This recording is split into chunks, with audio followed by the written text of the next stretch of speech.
Syria's freedom. They told him don't ever say a word about the Syrian government. They say I don't have the right to talk because I don't know nothing about Syria politically. They may be right, but they don't have a sense of sanity. They kill their civilians in the name of their nationality. This ain't a conspiracy, this is reality. They butcher the men and the women, the fathers and the mothers, the toddlers and the children. There is no reason for the army's insanity. This is pure governmental stupidity. This is surely beyond calamity. God forgive me for saying this. They treat the devil as their deity. They are killing more and sparing less, fading like they won't confess. They say death is a killer. We all agree that believers' life after death is an eternal bliss.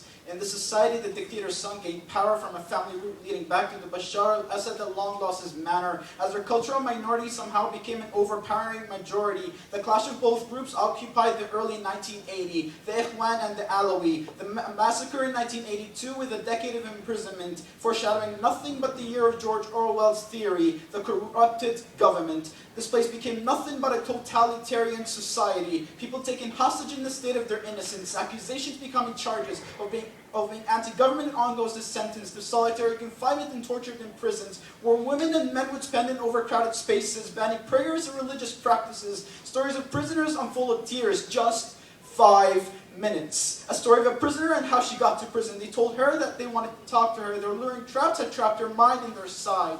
They killed her brothers and her sisters, her father and her mother. All she could do was turn to God. They said just 5 minutes, but 5 minutes turned out to be behind bars for 9 sickening years.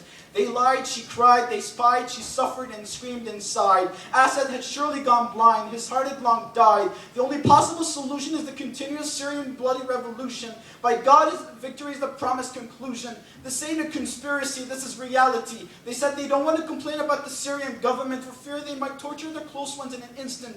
But people have died, threats won't affect me, for I will take a bullet to the head as I speak and drop down dead, and I will let my blood play the poet and speak of the blood shed. Are you afraid to say what is needed to be said? Are you afraid that someone right here will rat you out? Stand strong to those spies among us and speak aloud. Verily, verily, victory is nearby.